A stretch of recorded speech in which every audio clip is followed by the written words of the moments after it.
Hey everybody, in this tutorial we're going to take a look at the basics of physics constraints. Essentially the purpose of this tutorial is to get you familiar with the concept of constraints. We're going to do a little bit of a couple of examples here just to give you kind of a basic introduction as to what constraints are. And essentially what we're going to try to achieve by the end of this tutorial is something like you see here. We have Mason just swinging along happily on his inner tube, like a jolly fellow on his private island. And there's a couple things happening here. We have this tube which is constrained by some unknown object up here, and then we have this SoftCloth physics kind of rope object here that's attached to the tube that Mason is swinging along. So we're going to try and recreate this. But before we do that, let's get into the very basics. I'm going to go ahead and start a new project, and we're just going to go into the very basics of physics constraints. And to do that, I'm going to start off with our very basic object in our 3D blocks, props tab, 3D blocks, and go here and select a box. I'm going to just double click that, add it to my scene, and we're going to change the shape of this box slightly just to kind of better illustrate the examples, the example to follow. We're just going to maybe make it a little bit skinnier there, almost like a rectangular shape there. Alright, I think something like this should do just fine. Now right now, if I press play, nothing's going to happen because we just have this shape here. There's no physics or animation applied to it. So let's go ahead and apply some of those physics to this object. We'll go to the physics tab here on the top, and then we have the option to activate physics. So I'll select that, and it automatically assigns this object a dynamic state and a rigid body. Now if you're not familiar with dynamic, kinematic, static, frozen, all these, I'd recommend checking out our tutorial, Introduction to Rigid Body Physics. It's a bit more descriptive on all these specific states. But for this tutorial, we're only going to be using dynamic. Currently, we'll use kinematic later, but dynamic for now, which means it's affected by all other physics state. It's essentially the weakest physics state. And if I press play, you'll see why. It just falls through the ground because it's affected by gravity, and it's just falling through the ground. So if we don't want it to fall through the ground, we can actually constrain it using a constraint. So let's go down to the bottom of our physics tab right here, and we have this option to add a constraint. Very convenient. We'll click that, and then we have the option to add a number of different constraints. We're not going to go into too much detail into all the different types of constraints in this tutorial, but we do have the hinge. You can mouse over and see them. Spring, point-to-point, cone twist, slider, generic, and fixed. And we'll go into a bit more detail later on. But let's just start with the basics, which is the hinge constraint, which is one of the most basic constraints. If I click and drag that, you can see I can add it onto my object. We see this blue line indicating which face I can add it onto my my object, my prop right here. Let's go ahead and add it onto the top corner of the property of the prop first. There we go. And now if I press play, you can see nothing happens. We have successfully constrained this prop into place. But the thing we need to find out is how have we done that? So let's go ahead and zoom in on this constraint first and take a look at what it looks like. You can see we have this kind of blue recycling symbol almost. Let me move that a little bit over. And what does this thing actually do? Let's go into the scene manager here, and you can see this hinge is actually a child of my box object right here. And it's constraining this object, constraining the box into place. So basically right now, to preface this hinge is actually a hinge like it would be on a door. So say for example this whole object is a door. If I push the object with another prop from this direction or from that direction, it would essentially rotate along this hinge going this way. So that's basically why it's not falling, because the gravity is only pushing it downward. However, if I take this hinge and I rotate it to about, we'll go 0 degrees on the y-axis, just to make sure everything's perfectly symmetrical, and I move it, say the center, around the center of my object. We'll bring it out so you can see it here. If I press play now, you can see that it'll kind of just rotate that way, and it'll just stop right there. And that's because it's kind of off-center the place that I put it, so it's not going to be perfectly centered. If I move it to the side, for example, it'll do the same thing. And you can see it's almost as if we have a sliding door or something like that. And now it's kind of stopping at a certain point, And that's what we're going to talk about next. We're talking about the limit section here.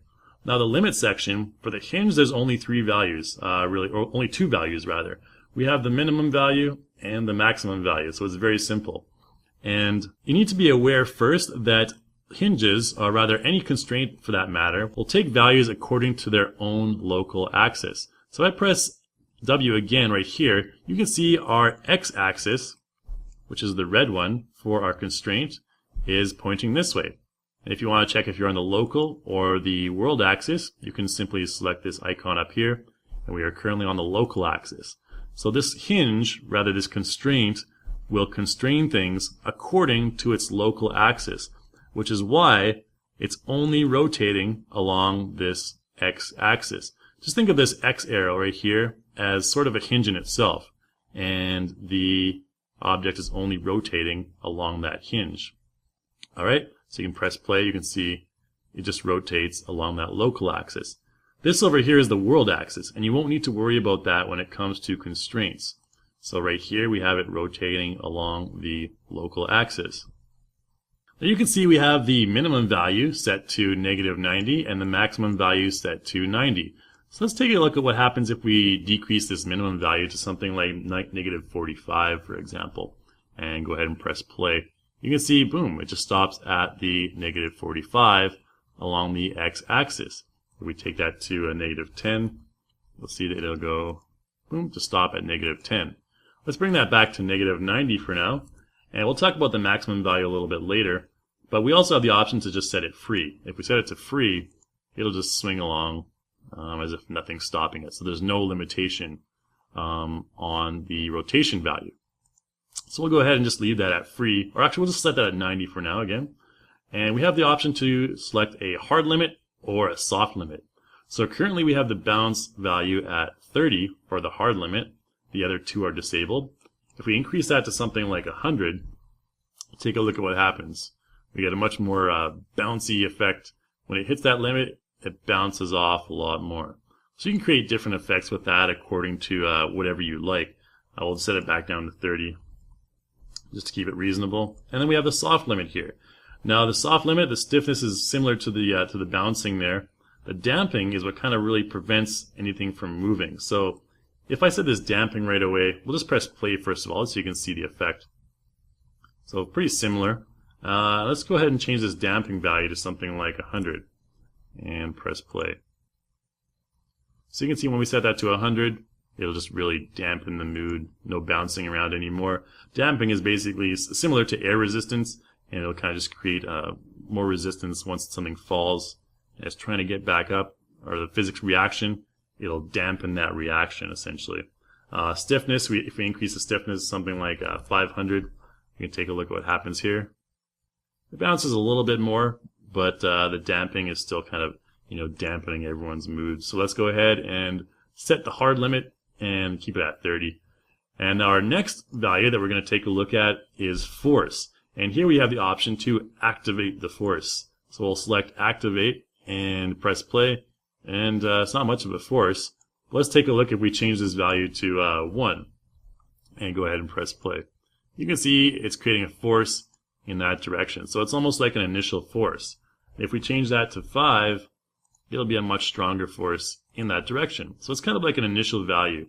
And if we take this force and we set it to -5, we'll go to -1 first of all.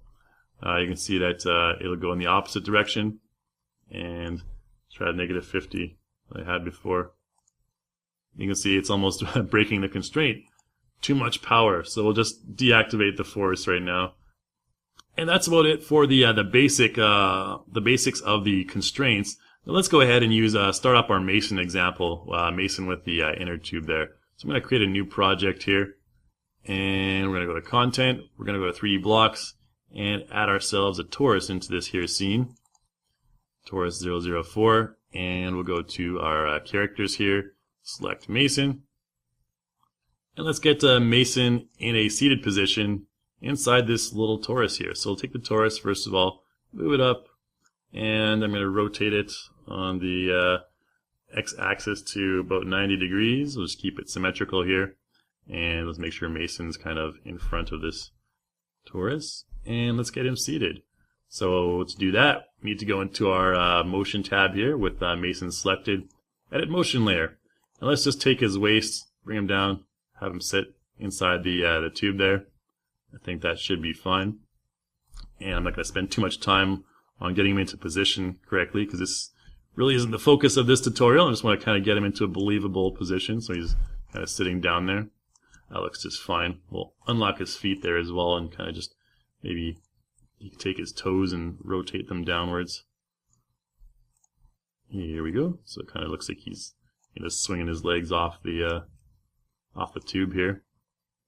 Maybe we can take this leg and rotate it that way. Rotate it a bit up. There we go. Something like that looks kind of cool. And then we'll just take his arm and make it so he's like almost hugging the tube.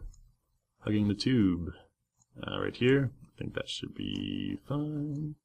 And then we'll take this arm, just bring it over here. And then we can maybe take that hand and move it over here as well. And I think that's good. This hand can just be kind of lazily swinging behind his body. Let's maybe rotate it out like that. And then take his right hand and kind of contract those fingers a little bit. Alright, so I think that's fine right there. So we have Mason, seated in our torus. Everything's fine, everything's good. If I press play, nothing happens because we need to assign some physics values to our torus, which in this case is our main mode of transportation. So let's go to the physics and activate physics. We're going to keep it as a dynamic object. Let's see what happens if I press play right now. Whoa, you can see our torus kind of just flies off into infinity. And the reason for that is because Mason currently has collision shape attached to his body. So we select Mason and we go down here to the attributes, select collision shape, and we want to turn collision shape off. So now Mason is essentially physics disabled. So we'll just go ahead and press play, and that torus will just kind of drop down to oblivion. And we need to make sure Mason goes with it down to oblivion. So let's select Mason and look at, link. I'm going to pick parent under linkage right here. I want to pick the parent as the torus. And then we can just press play, and Mason will fall down into oblivion along with the torus. So now we have that all set up. That's all we need to set up for the introductory part of this example here. Let's go ahead now and add some constraints to our torus. Now the first example I'm going to use is I'm going to use a point-to-point constraint. So let's go ahead, select our torus, select our physics tab, and go down here to add constraint. And I'm going to add this point-to-point constraint. Now spring constraint is fairly easy. It's kind of just springing along a certain axis. We won't use that in this tutorial. There's other tutorials we can get to the spring and the other constraints in. I just want to use point-to-point because it's kind of fun in this example. So we'll select point-to-point and bring it into my torus there. Now the reason I'm using point-to-point is because this point-to-point tutorial point-to-point constraint rather essentially allows rotation along this point in any direction. Let's press play now and see what happens. You can see it's just kind of rotating around that point. If I bring it down a little bit, maybe something like this, you can see we have Mason kind of going like that. And because there's limits on this point-to-point constraint, he's kind of going wild right there. And what I want to do is make sure we have all the rotation values set at free, and then we can just go ahead and zoop. Mason goes into astronaut training right there. And what I'm going to do now is talk to you a little bit about the targets of your constraints. So let's select my constraint here, and I'm going to go up here, and we have an option. We have a section called constraint, and now we have a parent and we have a target. So currently the target is set to the world, and if the target is set to the world, it means this constraint is not going to move unless the world moves, which the world never moves. That's this little axis right here. So this is never going to move unless you actually physically move the constraint itself. So let's try and have a different target in this case then. Let's go ahead and add ourselves in a simple sphere. We'll go to the content and props, and we should find a sphere, rather a ball, whatever, under our 3D blocks. And let's bring this sphere, this ball, up into this general vicinity here. We have the almighty sphere and the sky. So what I'm going to do is select my torus now, and we have the constraints. Let's go over here. Oh, we need to select the constraint itself, actually. There we go, point-to-point constraint. Now we can see constraints over here. And so we have the target selected as the world. Now if I select pick target right now, and I pick the sphere, it won't do anything because actually this sphere is not a physics object. So we need to set this sphere as a physics object first. So let's go over to physics, activate physics, and we're going to assign this sphere as a kinematic object, which means we can manipulate this any way we want. It's not a dynamic object, which is useless and just falls to the ground. So let's go ahead and assign this as a kinematic object right here. We don't need to add any constraints to this sphere, but let's select our previous constraint right here and pick a target. And now we can pick the target as the ball 001. And now that's not going to do much. If I press play, you can see Mason will still have the same results. But what I can do now is with this sphere, I can actually just puppet this sphere around. So let's go ahead to the select the sphere first of all, and we're going to go into motion. I'm going to use prop puppet, and I'm going to move this sphere around using our prop puppet tool, and we'll see what happens. Now you can see we can move it around in any direction, and we can have Mason go wild as a result. We can have him, we can influence that force of physics in any direction. Because he's kind of freewheeling right now, I can just see the particle effects of vomit coming out of his mouth right now. But we can move him around in any direction and take him into astronaut training. If you're creating a movie like something like a gravity type movie, you could use this type of example to kind of just move your character around. Just make sure you don't make any extreme movements, and you should have some fairly natural looking rotation like that. And that's why point-to-point is kind of cool, because you can kind of just make it rotate in all directions around a certain axis and everything like that. Now there's lots and lots and lots of other examples we can use for all these different constraints. But I'm just going to go ahead and delete my sphere for now. Delete the ball. And now my point-to-point goes back to target the world. I'm actually going to delete my point-to-point constraint as well. And now we no longer have a constraint.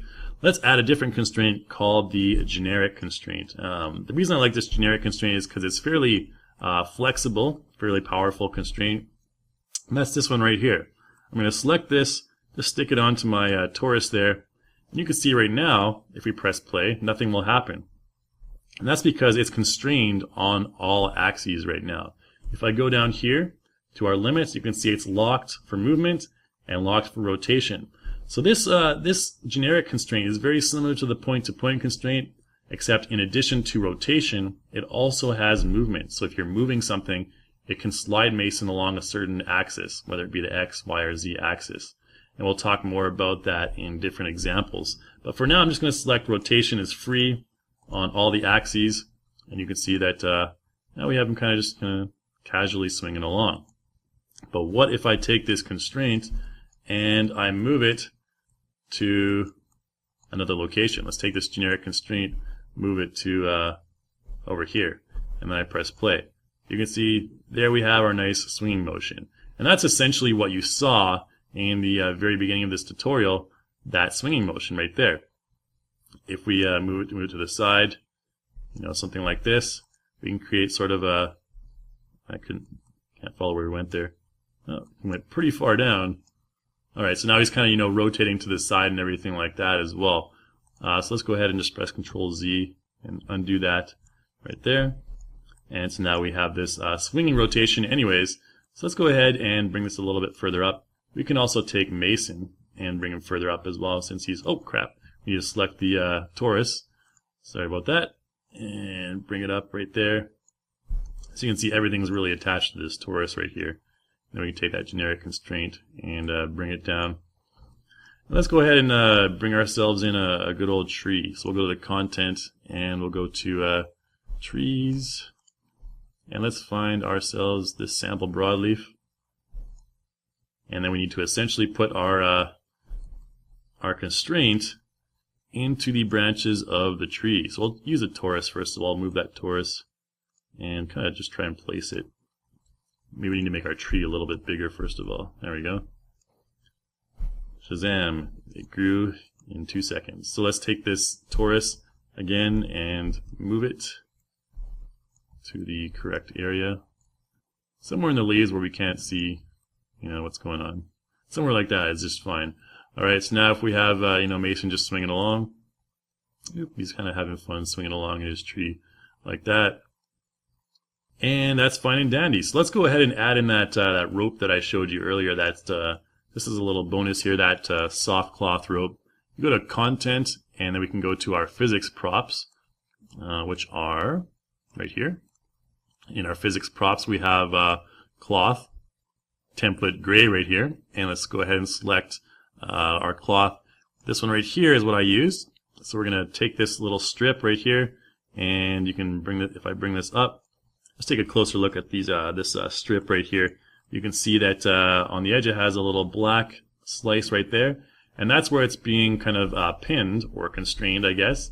And if I press play, you can see that it'll just fall down like that. And that has to do with weight maps, which we cover in our weight map tutorial. So what I'm going to do first is just kind of rotate this.